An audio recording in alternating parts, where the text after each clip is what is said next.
Hey guys, welcome back. I'm so honored that you are here, and I'm so excited to dive in to this topic today about fear. I don't know about you, but fear can be such a powerful obstacle in between where we are and where God has called us, who God has called us to be. And often we don't even really realize that it's fear that's holding us back. Sometimes I think about all the things that different people have been called to in their life, and they had an opportunity to rise to the challenge and say yes to something that felt big and scary and overwhelming. But in their yes, God was so faithful to bring immensely more than they could have ever imagined just from their small little shaky yes. And on the flip side, sometimes I think about the people who didn't overcome their fear, that stayed in that fearful place, and how the Lord was so hungry to use them and move through them and do something mighty in them and through them, but they didn't say yes. They stayed in that place of fearfulness. And so that's not what I want for my life. That's not what I want for your life. And if you're here, I'm thinking you want more. You don't want to stay in that place of fearfulness because you're hungry to accomplish all of the things that God has set before you. Even if you don't even know what half of those things are, we know He is infinitely good, and our laboring with Him will bring the biggest harvest that we could ever imagine. But it takes our action, right? So let's talk a little bit about fear. Okay, let's start by opening our Bibles to 2 Timothy chapter 1, verse 7, because we're just gonna start where God's word speaks directly about a spirit of fear. So 2 Timothy 1:7, for God gave us a spirit not of fear, but of power and love and self-control. Other translations, instead of saying self-control, they say self-discipline. And I love that translation also, for reasons we're gonna get into in a few minutes. So how can we know if we are unknowingly operating in a spirit of fear?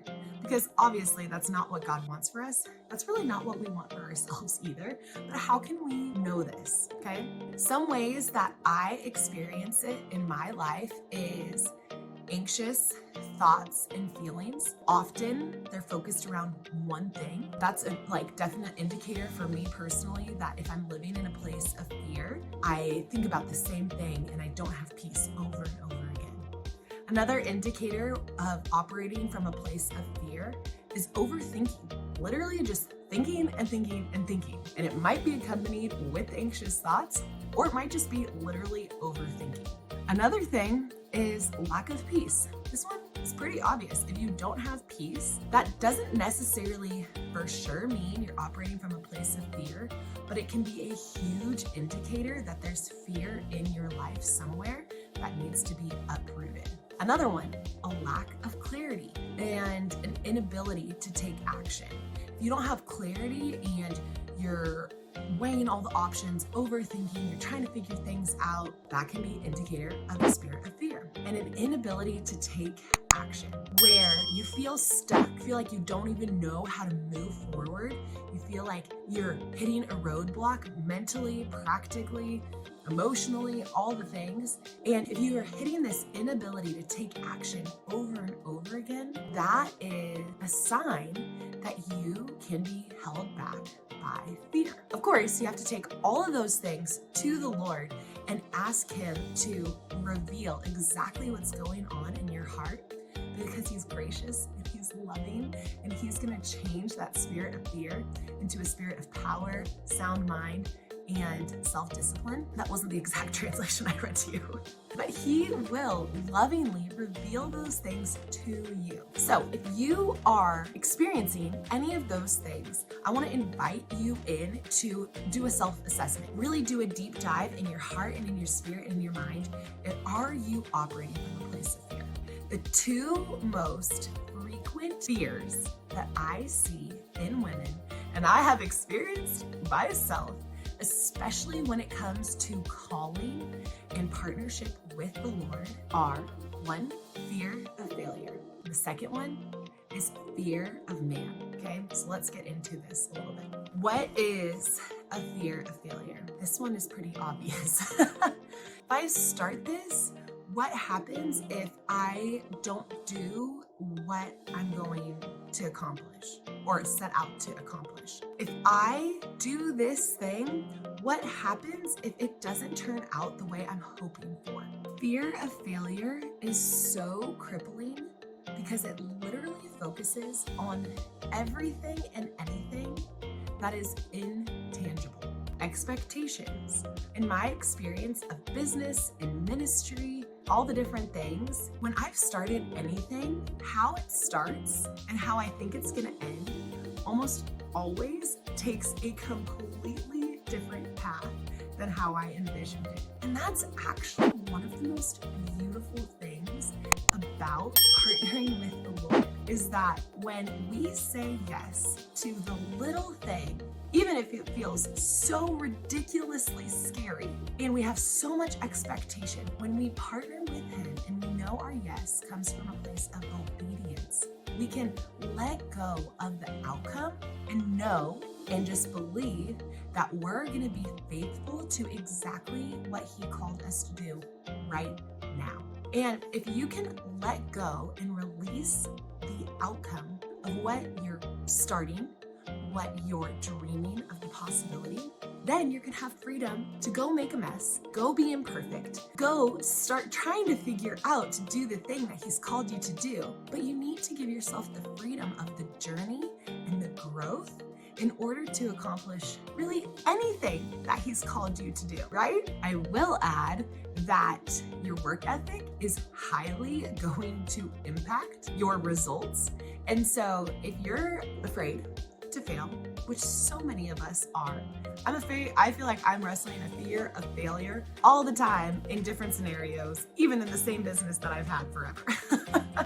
So if fear of failure is one of the things that's holding you back from starting whatever God has called you to do next, I want to remind you that fear of failure can often come with the inability to take action, or fear of taking action, because you're not enabled of taking action, but fear of taking action. And so I want you to know right now that you've just been equipped. You know, if you're afraid of failure, you're probably combat this fear by having to take action and take frequent action. Your work ethic is super important to be coachable, to show up consistently, to do the thing that you want to do. You need to be willing to do it. And just do the thing and be willing to be bad before you're good, okay? So just embrace it. Be willing to be bad before you're good. Ditch perfectionism, and you're gonna overcome this fear of failure literally by taking action. That's actually one of my favorite things about fear, is that once you identify it, you can crush it. Once you know what you're afraid of, you have a choice. You can choose to stay afraid, or you can choose to crush your fear in your heart and in your spirit, in your mind, and then by going out and doing the very thing that you're afraid of. Nothing crushes fear faster than doing the thing that you're afraid of. Because here's the thing, fear often brews in the waiting period, not the action period. So fear often creeps in when we are in this place of wondering or uncertainty, I don't know which one it is, and wondering, and we're overthinking and we're getting caught up. But the very thing that would break the fear off of us, action, is the very thing that we're most afraid of. So I'm just gonna invite you to know that, and instead of being stuck in fear, go do the thing, and you will be literally more free than you were the past week in 5 minutes because you went and did the thing you were afraid of. Okay, the second place that fear holds us back is fear of man, right? This can be a really hard one. Wanting the approval of others, wondering, what are people going to think if I do this? this? What are people gonna think if I don't do this? The fear of man can be so powerful. But guess what? It's one of those things, again, that once you know that you're wrestling with it, you can choose to be free of it. We can literally choose mentally to let go of having to have everyone like us, having to have everyone support a decision that we're making. I just recently came out of a very big transition in life, and one of the biggest things that was holding me back was, well, what are my friends gonna think? And that was like, it sounds almost silly saying that out loud, but that was so deeply rooted in my heart. Like, are my friends still gonna like me if I do this thing? And that felt really, really hard. And that was one of the things that was literally holding me back from taking action, because I love my friends, I value their opinion, I value their support. And ultimately, I had to decide, you know what? If the Lord has called me to this, I need to chase after the thing that He has called me to. And I have to let go of everyone else's opinion, because I know He has given me the yes, and I just need to be obedient. So when you're wanting to overcome this approval of man and fear of man, one of the first places I want you to start is asking yourself, whose approval do I want?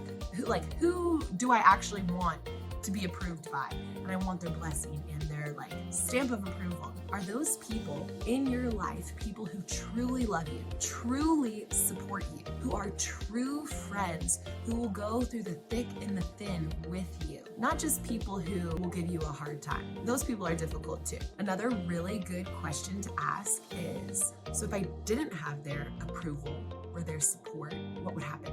And that can be a hard question to ask, because we love our people. But when God has called you to do something, that means that there are people out there who need you, who want what you have, who are called to something similar that He's calling you to do. God doesn't want us to do things alone, but sometimes it starts by an act of faith of one person to spark and be the catalyst for an incredible movement. And I promise that as you open up your hands and release needing the approval of others, you will find so much more freedom, so much more joy, and you will see God moving your life in an incredibly powerful way, in a way that really only He is able to accomplish, because you said yes to Him. He will be faithful to you. So we don't want to operate from fear of failure, fear of man, and especially as we know that God hasn't given us the spirit of fear. He's literally given us a spirit of power. That is so incredible. So to do the thing that God has placed in us, even if it's a small thing, we don't have the full picture right now, we have to let go of these fears. This fear of failure and a fear of man, the approval of others. And when we do that, we can be released to be free to do the thing He set out before us. So if you're in this season, I want you to go and spend some time with the Lord and really seek His heart. I want you to invite Him into this journey with you and ask Him, what am I afraid of? Because He will reveal those things to you. What am I afraid of? And as He reveals those things to you, you're going to have an opportunity to overcome that fear. Maybe you will know in an instant, this is what I need to do to overcome this. Maybe you're going to have to wait on the Lord and ask Him, okay, now that you've revealed this to me, how am I supposed to overcome this? And it's okay, sister, if you feel like accomplishing this thing and doing this thing and overcoming this fear is way bigger than you. Guess what? It probably will be, and that's an honor to be in that position. So you're going to invite Him in. Lord, how am I supposed to overcome this fear? And then when He gives you clarity, you're going to go do the thing. Now, one of the places that Christians can get stuck in this process is we've heard what we're afraid of. We've heard how to overcome it. But then we get stuck in this idea of we need to wait and test and wait and test and wait and test and wait and test before we take action. And you can seek counsel and have people speak into your life so that you can feel free to go do the thing, but don't get stuck in the waiting and testing if the Lord has told you something, okay? And from here, you're gonna go. Seriously, taking action is one of the best ways to punch fear in the face and be free. Go do the thing. Have faith that what He has put in you will come to fruition just by saying yes. Your yes is incredibly powerful. Your yes will create ridiculous amounts of breakthrough for other women. Your yes can literally change the world. Don't give in to fear. Don't give in to the lies of the enemy that are going to try to hold you back. Do the thing He has called you to. Girls, so in the comments below, I want you to share, what do you wrestle with more? Fear of failure? Fear of man? Are you in a season of wrestling with the fear, or are you in a breakthrough season? We want to either be with you in the trenches or celebrate you. And I want you to share how you've gotten your breakthrough. So I love you guys. Jesus, I just release a spirit of freedom over my sisters. I release fear out of their life. I release boldness and courage and overcoming into their spirits, Jesus, and confidence to know your voice and what you've called them to do. So I love you guys. Blessings. I will see you soon.